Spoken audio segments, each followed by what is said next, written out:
Welcome to another episode, ladies and gentlemen, of the Paul Larry Podcast. Today I'm going to dive into something very insightful, and I'm going to attack emotional intelligence, but not just through the dictionary definition or something that you'll pull up on Google or ChatGPT. I want to dive into emotional intelligence from a lived life experience perspective. And for me, right, emotional intelligence is understanding your emotion that you can trace it back to the root. And why that is so different for me is because I found the importance of tracing emotions back to the root because it will protect you from making mistakes or even questioning yourself or help you understand your belief system, where your belief system was formed. Remember, we all have ideas and understandings of a belief system that we've had since the beginning of time, right? Because the emotional part of our brain really develops before the reason and ration part of our brain. So our belief system about ourselves and the way we feel about ourselves and the people around us, those were created so long ago. They're the foundation and the core of who you are. And being able to trace an emotion back to the root, to me, is the complete most best way to understand emotional intelligence, because now you can prevent yourself from making mistakes, and you can also understand yourself and find yourself in a deeper and better way, especially if you're searching for an identity. Now let me give you a great example, right? And I'll give you it on both angles, good and bad, right? Okay, your first love, the first person you ever fell in love with, that first crush, that person that maybe you were a teenager that you just fell in love with and nothing else in the world mattered but that person, that first crush, that first love, right? Think about what it did to your body. Think about the feelings that went on in your body. Now, let's say it never worked out, or you never hooked up, it never happened, or, right? And you moved on with life. And let's say you got married, you start a family. If you're a woman, you got a husband, you got kids. If you're a man, wife, whatever. And let's say 40 years later, you come across that person in Publix. And the minute you saw the person, something came over you. Feelings came over your body, and you were like, now you're walking and heading home, and you're in the car and you're questioning your entire marriage. You're questioning, wait, am I still in love with this person? And you're feeling guilty, and everything. What emotional intelligence does, it helps you understand that all that happened to your body is you saw a person that triggered a memory, that triggered a feeling. The feeling that arose in you was just stored memory. That feeling was stored in your body, and it was triggered, and it was reignited. It could be the way that person looked, the way that person smelled, a perfume, a cologne, triggered something in you, right? And emotional intelligence tells you, of course I'm not in love with this person. Emotional intelligence tell you, of course I don't have deep feelings for this person. Emotional intelligence told you that's an emotional reaction of the body, right? And why I said that the dangers of not understanding the emotion, right, is that if you don't understand, you can literally start to believe things about yourself that are not true. Question in your marriage, question in your relationship. Some people may even go and start digging up old stuff, right? Because they may start exploring that feeling, convincing themselves that I may be still in love with that person. Okay? You don't buy that. All right? You don't be, well, how about this? And this may get a little dark. But what about that person that was abused? What about that person that was abused as a child?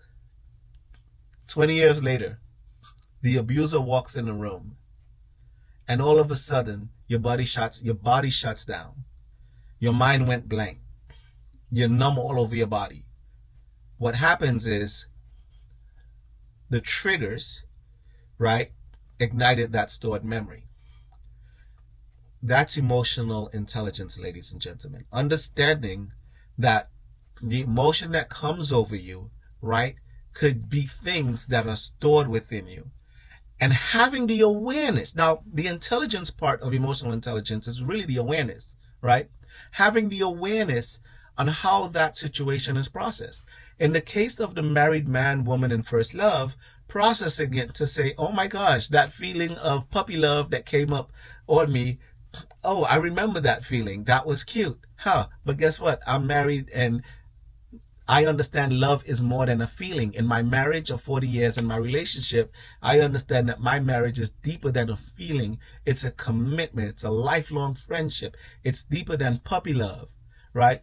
In the case of the abuse victim, right?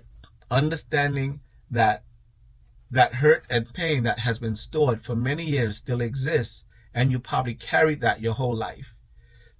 And you probably have, if you haven't received help and therapy from it, you're probably unhealed, right? And emotional intelligence will help you fix that because you've probably carried that hurt into other relationships and other aspects of your life. And how I unpacked emotional intelligence is carrying things back to the root, going back to that abuse, going back to that childhood, and unpacking that in the care of a medical professional, a therapist, a psychologist, in the care of a medical professional that will help you.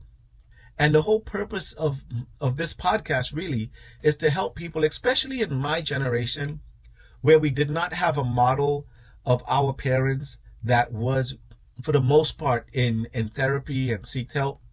And, you know, we're in the process of seeing a lot of people saying this generation is weak and we were tough and we were built different.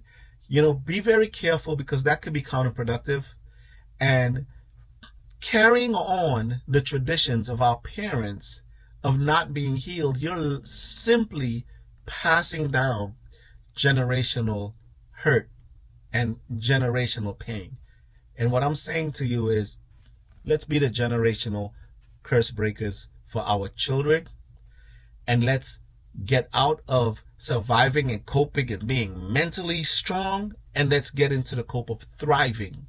The emotions in our body that comes up, sometimes we bury it, sometimes it comes out, and sometimes we try to process it the best we can. But a lot of times we do not know the root, right? And a lot of times when you don't know the root of an emotion, it's really difficult to handle it situations to situations. And a lot of times we handle situations wrong because the emotion that rose up in us, right, was the wrong emotion for the particular situation we're in. Marriages break up because of it. Relationships and friendships break up because of it. Finding and discovering the root gives you the awareness to say, okay, I know where this is coming from.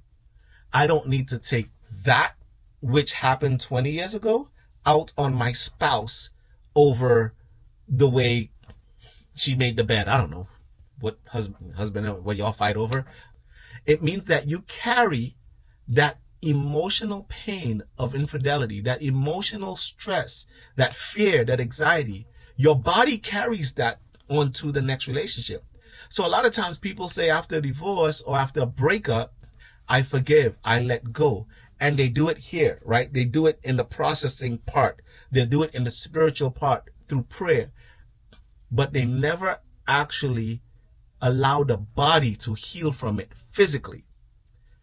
And again, you process it, you carry it spiritually, this freedom with you into your next marriage, not realizing your body is still tied to that hurt.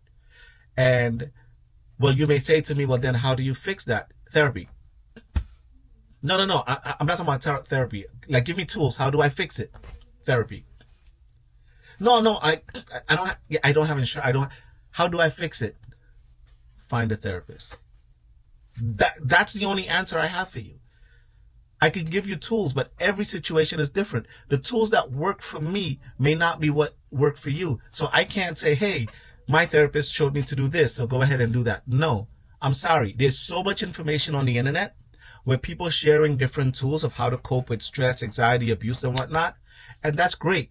But I hope they understand, and I hope you understand, that those tools may have worked for them and other people, but it may not work for you. So be careful of everything that you're being fed on the internet as far as tools.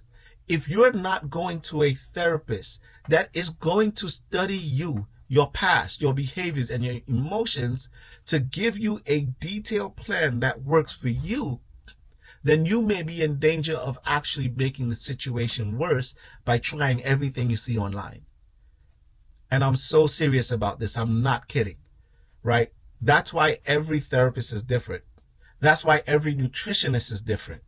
I had nutritionists telling me to do this and that. When my blood work came back, it realized that my body creates kidney stones and it's in my genetics. The kidney doctor said, I'm sorry, there's nothing we could do. It's in your genes. It's just bad luck, right? So spinach is high in oxalates. I can't eat spinach. But everybody will be like, oh, eat spinach and put spinach in your salads. You see, you cannot listen to everything you read online because that may not be what you need. I had to find a nutritionist that worked with my doctors, that worked with the kidney doctor to give me a plan that was detailed for me because my body is different.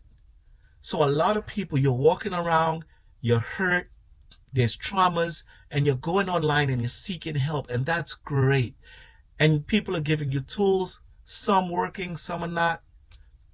If you got as far as seeking help online, then I figured the next step is to pick up the phone and call, go online and find a therapist. I am a big advocate for it because I'm living proof that it can work. But also my wife, my children, I will have them on different episodes where they will tell you the difference. They will tell you that they think I was a great father and I'm a great father and I did everything that I thought in my powers, but they're going to tell you the difference before. My family will tell you the difference before and after therapy. And it had nothing to do with what I did and how I did it. It had everything to do with how I showed up. My aura, what projected out of me, right? How they felt in my presence before and after therapy. I did the same things. We went fishing, we went on vacations. I did everything, right? I provided, I was there at all their ball games, right? I showed up, but there was a difference. And the difference was my presence. My presence was different because I began to get healing for myself. So in that, I became more emotional intelligent and I began to help my family become more emotional intelligent by processing my story and understanding my emotion and the root and giving myself grace for when I am triggered. But I process it with them. I'm triggered and it's overwhelming. And they're like, Dad, you know, you're probably, the PTSD, you're probably carrying some childhood stuff into this situation. And then I'll have to learn to process it, remove that extra feeling from my body that came up and say, let me put that away for my therapist. And now take a deep breath and deal with the situation at hand. A lot of us are carrying the baggage in our body from everything, childhood, relationships, bullying, school, teachers, you name it. You're carrying so much stuff in your body. And you're in church and we're praying and we're forgiving and you're processing and you're letting go and you're doing everything, but you're not healed in your physical body. I don't know how else to connect that if you're not understanding it, but just think of it as two separate things. The mind, which is the decision you made to be better, and the body, which is broken, and it needs a doctor to go to the root of where it was broken and begin to help you heal and reprocess the mind. And over time, you will begin to see the difference.